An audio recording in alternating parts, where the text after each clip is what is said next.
bastante experiência com liderança de equipes. Ele tem um podcast só para falar sobre essas coisas e até escreveu um livro. Minha nossa! Com isso, a gente vai ter muito para aprender hoje. O título da palestra dele é Os 4 Arquétipos de Líderes da Tecnologia. Basicamente, como o próprio título indica, nós vamos aprender que existem formas diferentes de lidar com a liderança da tecnologia. Fique à vontade. Com vocês, Eduardo Matos. Muito obrigado pela apresentação. Pode bater palma também, por favor. É sempre bom isso. Quero conhecer um pouquinho vocês antes de eu começar aqui. Daí eu queria pedir o seguinte para vocês. Quem aqui for mais ou menos júnior ou pleno, levanta a mão, só para eu ter uma noção. Ok, tem uma galera. Quem é sênior, tech lead, mais ou menos, tipo, levanta a mão. Uma galerinha também, beleza. Quem está, sei lá, como engineering manager, como head, diretor. Beleza, tem um pessoalzinho. Legal, boa. Deixa eu me apresentar, né, antes de começar aqui. Meu nome é Eduardo Matos, prazer estar aqui com vocês. Eu sou o fundador da Escola Forja, que é uma escola de liderança em tecnologia, uma escola de formação de líderes de tecnologia. Também sou autor do livro de Dev a Tech Lead, host do podcast Tech Leadership Rocks, que é um podcast sobre gestão e liderança na área de tecnologia. Inclusive, completou 2 anos, agora há pouco. E também co-host do podcast Além Sênior, que é um podcast sobre tecnologia além do nível sênior. Né? Então, existe um mundo, vamos dizer assim, depois que uma pessoa passa do nível sênior. E eu faço o podcast junto com Otávio Santana.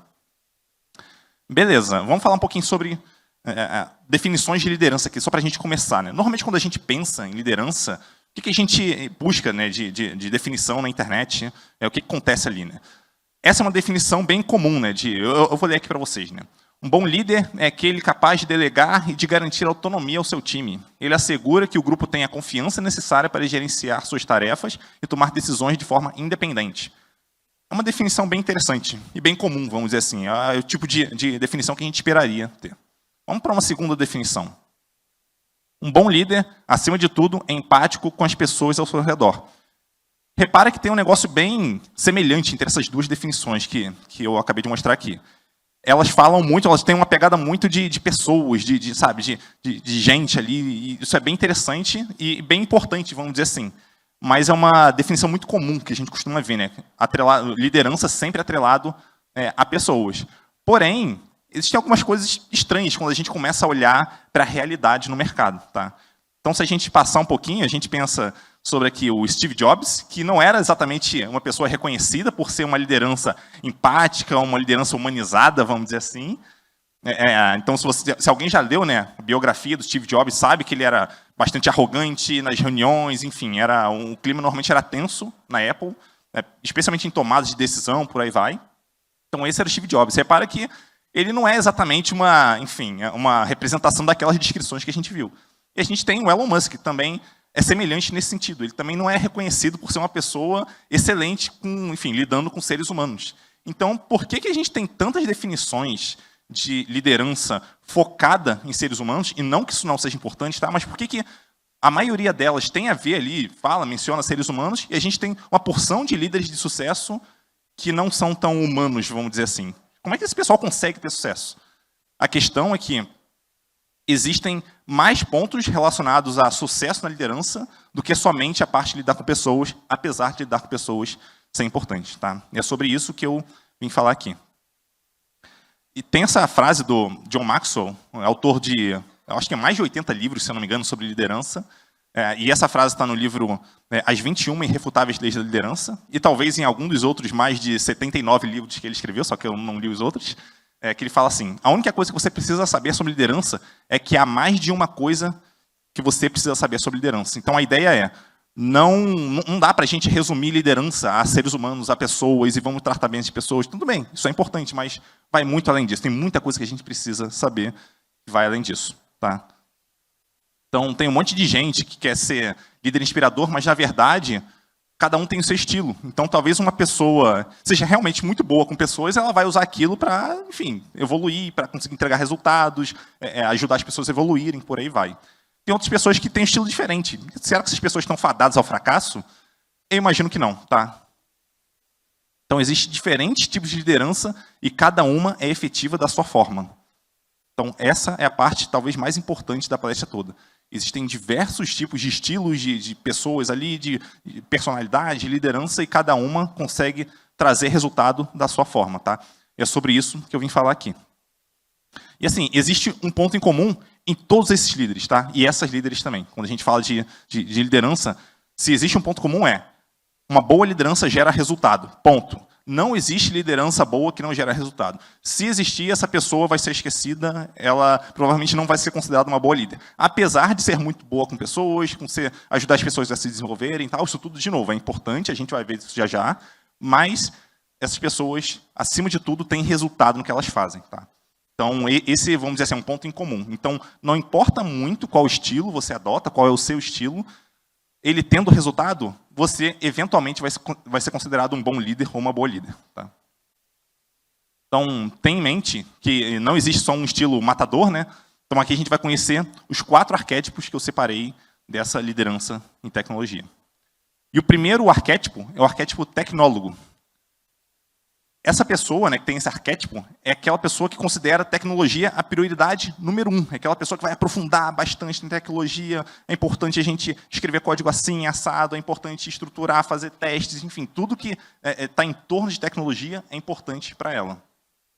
Então, vou dar um exemplo aqui. Quando a gente fala de carros autônomos, provavelmente foi uma pessoa de tecnologia que teve uma ideia de criar um negócio desse. Porque uma pessoa focada, vamos dizer assim, em negócios, não teria uma ideia de criar um carro autônomo. Mas uma pessoa que é muito boa com tecnologia, sim. Ou blockchain. Como que uma pessoa que não é muito boa em tecnologia vai pensar no blockchain? Provavelmente não vai pensar. Tá? Então, é muito importante a gente ter líderes, tecnólogos que pensem fora da caixa em relação à tecnologia para fazerem o mundo avançar. Isso é muito importante. Carros, né? Na época, ao invés de cavalos, então a gente tinha animais que carregavam carroças, ou carruagens, ou coisa assim, mas aí foi inventado o carro pelo Ford lá. Então, quer dizer, foi uma baita inovação de uma pessoa, de novo, focada em tecnologia. Tem essa frase do Elon Musk, que para mim assim, é típica de uma pessoa que tem, vamos dizer assim, que está no arquétipo de tecnologia, né? Que eu acredito fielmente que todos os gestores devem ser excelentes tecnicamente. Então, se eu sou excelente tecnicamente, eu sou um líder, provavelmente eu vou buscar com que os meus gestores, as pessoas que estão na minha empresa fazendo gestão, também sejam excelentes tecnicamente. Até porque as pessoas tendem a ser muito semelhantes aos seus líderes. Ou ao contrário, né? Líderes tendem a contratar ou trabalhar com pessoas que são muito semelhantes a eles. Então, essa é uma frase típica assim, de uma pessoa nesse arquétipo de tecnologia. E, normalmente, essa pessoa ela vai se preocupar muito com arquitetura, escrever bons testes, escrever um código excelente. É uma pessoa que é bem criteriosa nos pull requests. Eu imagino que vocês já conseguem pensar em alguém que trabalha com vocês que tem esse perfilzão, assim, esse arquétipo, tipo, não, essa pessoa enche o saco ali no pull request, comenta tudo. Cara, leva 3, 4 dias para eu conseguir que o meu pull request seja aprovado, porque, cara, essa pessoa é minuciosa ali. Então, essa é uma pessoa que provavelmente está dentro do arquétipo de tecnólogo aqui. Alguns exemplos de pessoas que conhecidas, né, que estão nesses arquétipos. A gente tem o Linus Torvalds, que é o criador do Linux. Então, para quem já viu as trocas de e-mail do Linux, pelo menos, as trocas de e-mail antigas, né, então repara que ele era tudo menos um líder humano, vamos dizer assim. Né? Então, ele meio que, entre aspas, batia nas pessoas, discordava de forma muito veemente, por aí vai. Então, o Linus Torvalds, ele garantiu, vamos dizer assim, o sucesso obviamente, criando uma comunidade ali também, mas ele meio que buscou esse sucesso do Linux, do Git, por aí vai, e é um cara extremamente técnico. Quer dizer, ele não ser bom com pessoas não significa que ele não teria sucesso na empreitada deles de criar um sistema operacional, de criar um versionador de código, por aí vai. Elon Musk é a mesma coisa. Então, ele é uma pessoa muito técnica e conseguiu, enfim, criar a SpaceX, Tesla, por aí vai. Então, uma pessoa muito técnica que teve muito sucesso por conta, justamente, de ter apostado no que ele já era bom, que é essa parte mais técnica. O perigo de uma pessoa que está nesse arquétipo, investe muito nesse arquétipo, 100%, vamos dizer assim, nesse arquétipo, e esquece os outros, é o de alienar as pessoas e não se preocupar tanto com o negócio. Então, é muito fácil a gente encontrar um desenvolvedor, por exemplo, que está se preocupado ali com código, escrever código bonito, fazer testes em tudo, enquanto a empresa não está fazendo dinheiro, enquanto a gente precisa fazer, enfim, desenvolver alguma coisa para validar uma hipótese, para conseguir colocar em produção e ver se realmente aquilo vai gerar dinheiro ou não para a empresa. Então, esse é um perigo muito comum ali que a gente deve evitar o máximo possível. Beleza, a gente falou do primeiro arquétipo, que é o tecnólogo, tem o segundo arquétipo, que é o humanista. Aí sim, aqui eu já começo a falar de pessoas.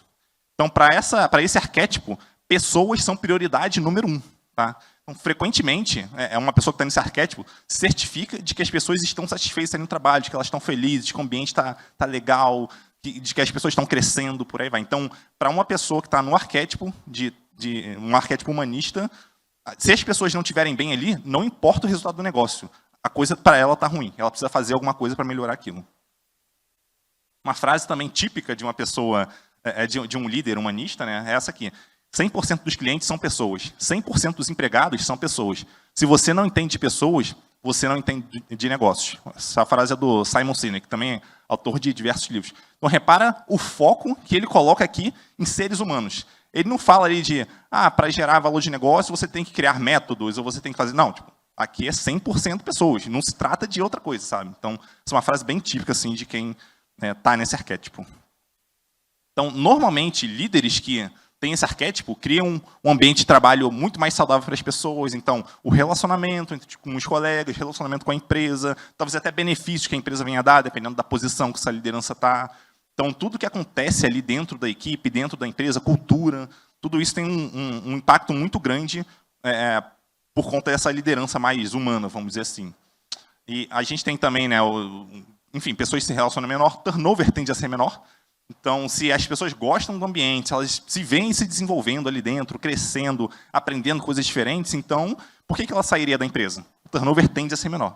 Não significa que as pessoas não vão sair da empresa. Eventualmente, elas saem, mas o turnover tende a ser menor. Tá?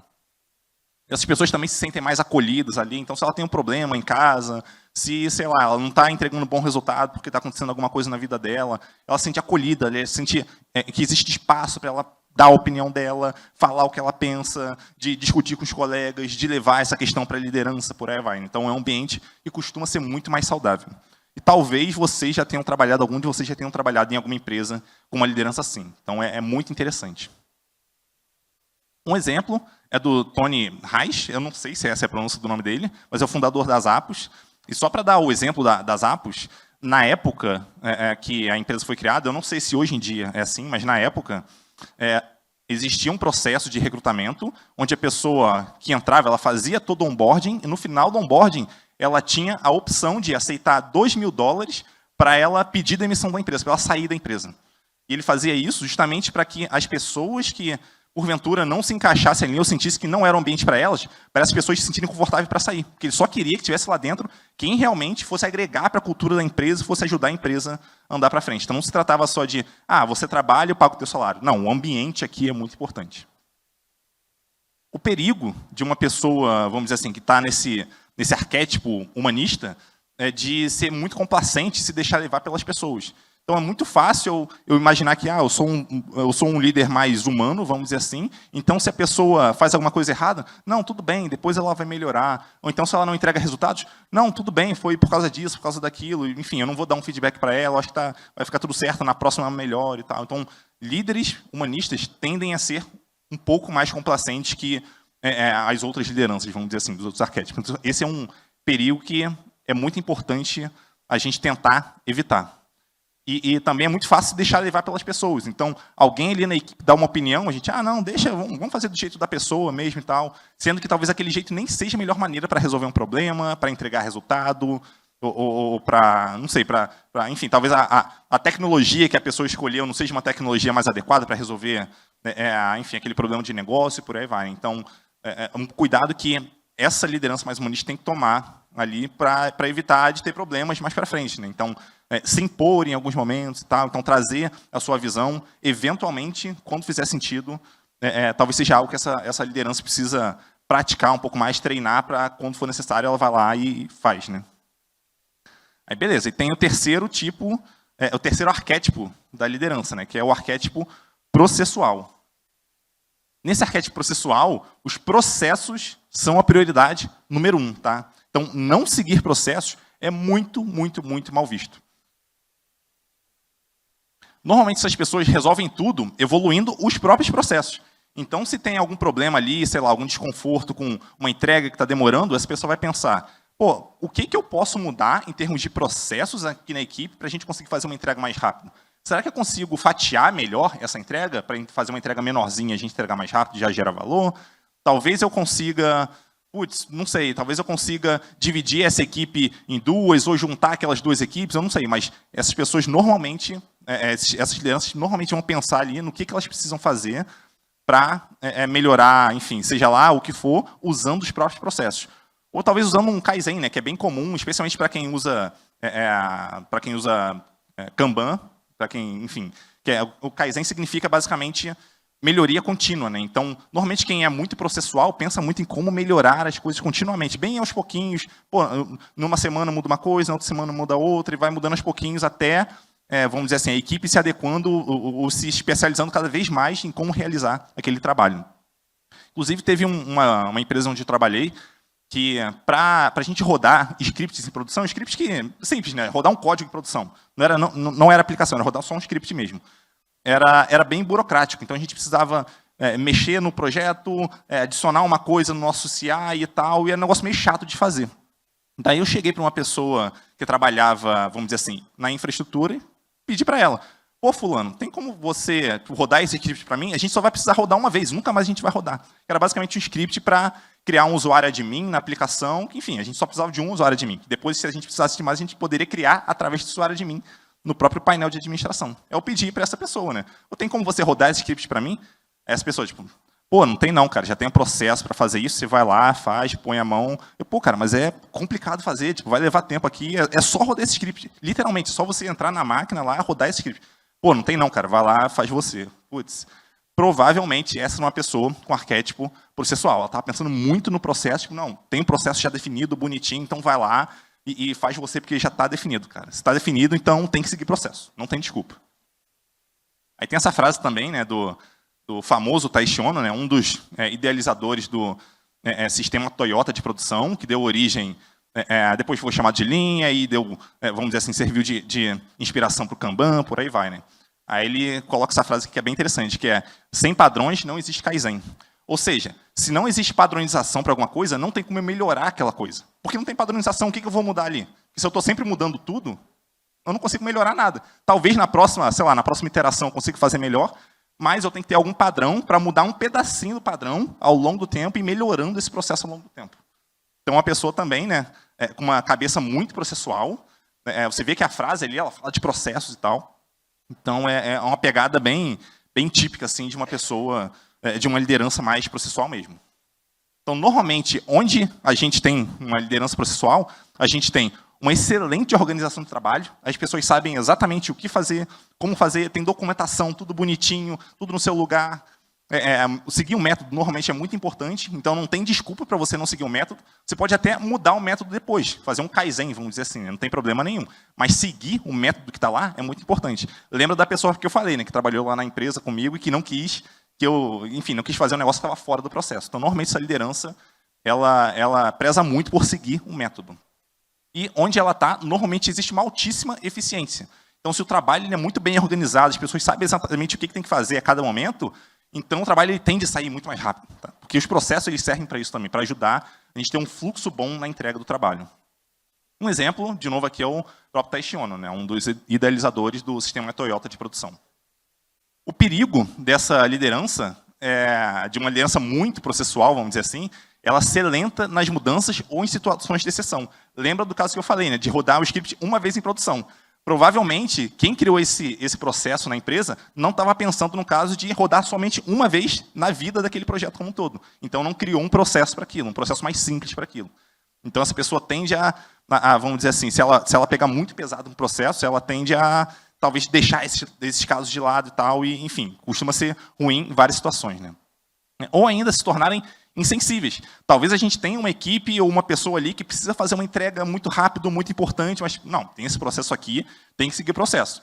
Vai levar uma semana para fazer o deploy? Vai levar, mas tem que seguir o processo. Então é muito mais difícil vamos dizer assim, de lidar com algumas situações ali onde talvez alguém esteja precisando de alguma coisa mais rápido e essa liderança provavelmente não vai querer. Então essa é a liderança processual. E existe também a liderança executiva. Para essa liderança, o negócio é prioridade número 1, ponto. para ela não existe outra questão. Então, tudo que ela for pensar em como resolver problemas ali, vai ser do ponto de vista do negócio. Então, para essa pessoa, para essa liderança, metas e KPIs ditam o dia a dia de trabalho. Elas ditam o dia a dia de trabalho. Então, ela vai olhar para números, a gente está alcançando, não está, como é que está a expectativa do cliente, como é que está, não sei, o engajamento do cliente, o faturamento, o orçamento que a gente tem. Então, eu estou olhando para o negócio o tempo inteiro, eu tomo decisões baseadas no negócio. Então, o dia a dia dela é isso.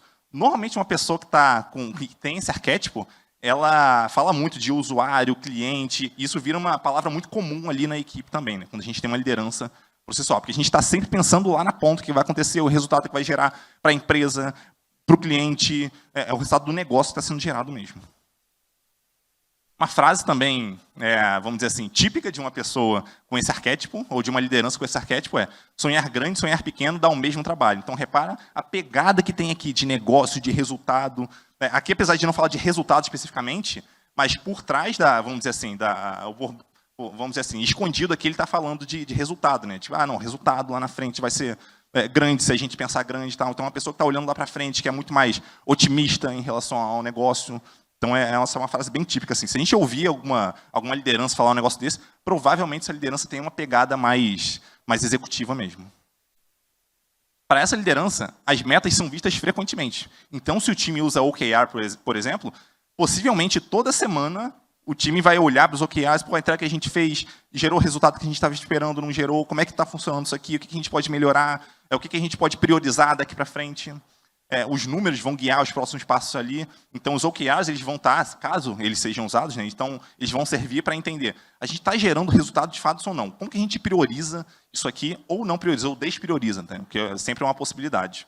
E o cliente ele se torna uma palavra ali no dia a dia bem comum também. Um exemplo, pegando até da própria frase lá, é do Jorge Paulo Lemann, né? Um dos fundadores da Ambev, enfim, de uma série de empresas aí de bastante sucesso. O perigo dessa liderança, vamos dizer assim, mais executiva, é, de novo, alienar as pessoas, bem semelhante ao processual nesse sentido. Então, meio que, se a gente não está tendo resultado de negócios, cara, eu quero focar nos resultados de negócios, independente das pessoas. Então, a gente vai mexer aqui nos pauzinhos. Se as pessoas tiverem que trabalhar fim de semana, vão trabalhar. Se tiver que trabalhar mais horas no dia, vão trabalhar. Não me importa, eu quero entregar resultado de negócio. Então, esse é um perigo de uma liderança que é muito focada nos resultados, de uma liderança executiva. E também não se preocupar com o longo prazo, né? Então, é aquela típica pessoa de negócio, vamos dizer assim, que fala: cara, a tecnologia, põe de qualquer jeito, é importante entregar, o cliente tem que estar usando, sabe? Então, esse é um perigo também, porque se a gente faz alguma coisa muito mal feita agora, a gente possivelmente vai ter problemas lá na frente, tá? Isso é muito, muito problemático. Então, essa liderança traz o risco aí desse tipo de coisa acontecer. Então, a gente tem que prestar muita atenção para evitar que isso aconteça também. Apesar de eu ter falado aqui dos 4 arquétipos, e possivelmente vocês se identificaram com algum desses 4, ou mais com algum desses 4, dificilmente uma pessoa vai pertencer a somente um desses arquétipos. Então, talvez a gente tenha, sei lá, você seja uma liderança um pouco mais humanista, mas você vê um pouquinho do processual, um pouquinho de negócio, tecnologia talvez não tanto. Ou talvez você, tipo, não, eu sou, cara, quase 100% tecnólogo, mas eu tenho um lado talvez um pouco processual também, de vez em quando. Então, dificilmente a gente vai ser somente uma delas. A gente normalmente, vamos dizer assim, um pouquinho de cada uma, mas alguma delas sobressai. Uma ou duas ali vão sobressair em relação às outras. É muito interessante ter isso em mente também. E apesar das suas preferências, não se trata de olhar só para uma dessas vertentes, tá? Então, vamos dizer que você seja uma liderança tecnóloga. Pô, interessante. Então, cara, vou apostar 100% em tecnologia. Beleza. Mas e se a parte humana estiver te causando problemas? Provavelmente você vai ter que olhar para ela também. Ainda que seja um pouquinho, só para você resolver aquele problema, vamos dizer assim. E mesmo que você não goste dos outros arquétipos, você vai precisar conhecer o suficiente para não deixar a peteca cair. Então, preciso conhecer um pouquinho. Se eu for líder, eu preciso conhecer um pouquinho de processo para minimamente organizar a minha equipe, para a gente não trabalhar no go horse o tempo todo. Ou então, se eu for uma liderança mais tecnóloga, tem que conhecer um pouquinho de seres humanos ali, como pessoas funcionam, o que elas buscam, para conseguir ajudar as pessoas na minha equipe a se desenvolverem, realmente eu de fato me preocupar com elas, por aí vai. E é muito importante entender que o seu arquétipo dominante, aqui no caso, não te define. Então você não pode nunca falar: eu agi dessa forma porque eu sou tecnólogo. Então é aquela coisa, né? Eu fiz isso porque eu sou de Ares. Não justifica, tá? Então se você, inclusive você ter noção do seu arquétipo dominante vai te ajudar a identificar onde que você pode estar mandando mal, onde que você está mandando bem. Para você, pô, aqui eu estou mandando muito mal, talvez eu tenha que melhorar um pouquinho nisso. Então, esse autoconhecimento funciona para isso também. Daí a pergunta que fica é, qual o seu arquétipo dominante? Vou fazer o teste aqui bem rapidinho. Quem se vê mais como um arquétipo dominante tecnólogo, levanta a mão para dar uma olhada. Tem algumas pessoas. Legal. Humanista. Tem mais gente. Beleza. Executivo. Algumas. Qual foi o outro? Processual. Algumas. Pô, não está bem distribuído, não. Tem muito mais humanistas aqui do que as outras. Não que tenha que estar distribuído também, tá? Isso é muito individual. Daí, a gente tem aquela famosa frase, né, que eu não quero ser líder porque eu não sou bom em...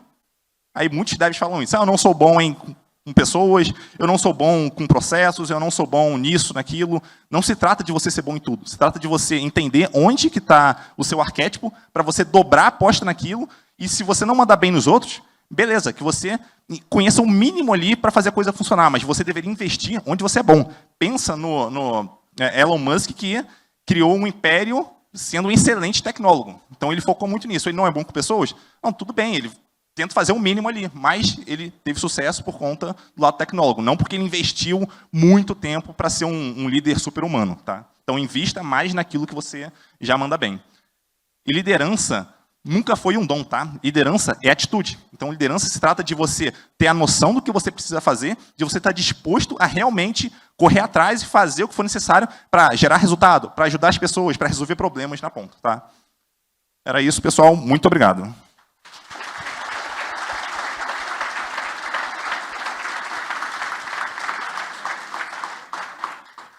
Palestra, hein? Então, depois disso, depois de ver esse monte de gente com mão levantada, eu acho que a gente vai ver de novo agora, com as perguntas. Vamos lá. Quem tem alguma coisa para perguntar, você.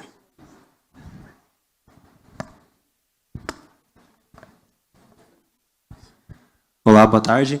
Eu sou o Eliseu, prazer. Prazer. Eu queria saber qual é a principal dificuldade e até mesmo como vencer esse obstáculo de saber como você ponderar cada arquétipo no seu tipo de liderança, porque, no meu ponto de vista, você não é especificamente um só, mas quando você se conhece, você sabe que você precisa mudar um pouquinho disso para colocar um pouquinho daquilo para ser um líder melhor. Como que você daria uma dica para quem quer vencer um desafio desse? Boa. Provavelmente, você já tem uma boa noção de onde você manda melhor, e a minha sugestão inicial é, usa isso para você andar mais rápido. Eventualmente, você vai se deparar com um obstáculo, vai ter uma dificuldade de alguma coisa. Aí você vai perceber, cara, talvez eu não mande muito bem com pessoas. Pô, acho que eu preciso melhorar um pouquinho nisso. Aí você vai lá e melhora. Eu não me preocuparia a priori, tá? Eu prefiro esperar o problema acontecer para, agora eu sei que eu preciso resolver isso. Aí você vai lá e se desenvolve um pouquinho. Mas tenta não investir muito naquilo que você não está mandando tão bem, para, enfim, a ponto de você perder muito tempo que você poderia estar focando em algo que você já manda bem. Tá? Você vai fazer, vamos dizer assim, os resultados que você vai gerar podem ser muito potencializados por você investir mais no que você manda bem do que você investir muito no que você manda mal. Tá? Então, tenha sempre isso em mente. Tem uma pergunta. Com qual dos 4 arquétipos você se identifica? Boa, curioso que quase sempre me perguntam isso. Esse é o tipo de coisa que muda ao longo do tempo, tá? Então, talvez a gente comece muito... pensa que a gente está começando programando e tal. Não, então eu sou bem tecnólogo aqui. E a coisa pode ir mudando ao longo do tempo. Não necessariamente muda, mas pode mudar. Hoje, eu me vejo muito mais como um humanista, tá? Então, talvez seja o predominante em mim, mas pode ser que daqui a um tempo, enfim, a coisa mude um pouco e, enfim, não existe nada que impeça que mude.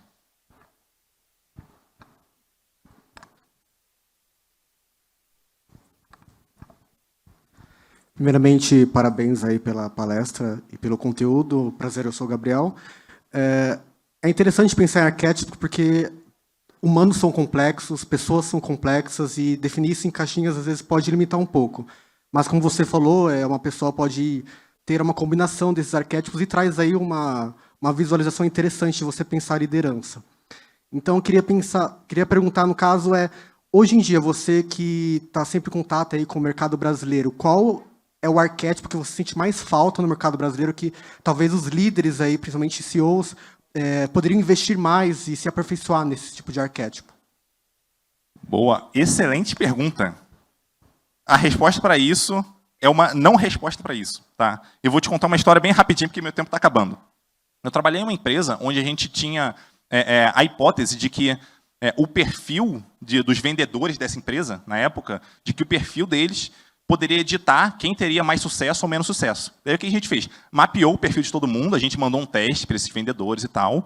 Aí, uma vez que a gente mandou o teste, a gente, em seguida, analisou os resultados deles, que eles entregavam, de fato, resultado de negócio que eles entregavam, e a gente mapeou junto com isso, cruzado com os perfis. Porque a gente percebeu que, quando a gente botou isso no gráfico, ficou totalmente disperso. E a conclusão é que o perfil da pessoa não determinava se ela ia ter sucesso ou não. A gente não conseguia saber se a pessoa teria sucesso no trabalho dela por conta do perfil. O curioso é que, se a gente não sabia se a pessoa teria sucesso por conta do perfil, significa que pessoas que talvez tivessem um perfil que, num primeiro momento, significasse que ela, ou apontaria de que ela não teria sucesso, mesmo essas pessoas também tinham sucesso naquilo.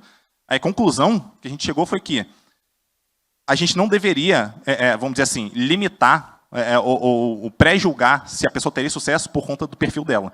Então, se trata muito mais de a pessoa entender o perfil que ela tem e usar as armas que ela tem para alcançar o resultado, do que necessariamente ela se adequar numa caixinha para conseguir gerar resultado. Então, por exemplo, eu consigo ser um vendedor sendo extrovertido? Muito provavelmente. Eu vou, estar sempre conversando com a pessoa e tal, gerando conexão ali, vamos embora. Mas eu consigo ser um bom vendedor sendo introvertido? Muito provavelmente também. Então, a gente tem vendedores que são introvertidos e que conseguem ser excelentes vendedores. E por aí vai. Eu estou falando de vendedor aqui, mas isso funciona para qualquer profissão, para qualquer segmento, para qualquer liderança, vamos dizer assim. Então, se trata muito mais de como que eu consigo usar as armas que eu tenho, o que eu mando bem, para conseguir gerar resultados a partir disso. Em vez de, eu vou tentar me adequar mais a esse perfil aqui, ou a esse arquétipo aqui. Não. Foca no que você já manda bem, investe, dobra a aposta nisso para você conseguir gerar resultados. Por isso que autoconhecimento é tão importante. Você saber onde você manda bem para escolher como que você vai atacar um dado problema. Dado isso, só digo uma coisa. Humanos são complicados. Enfim, uma salva de palmas para Eduardo Matos.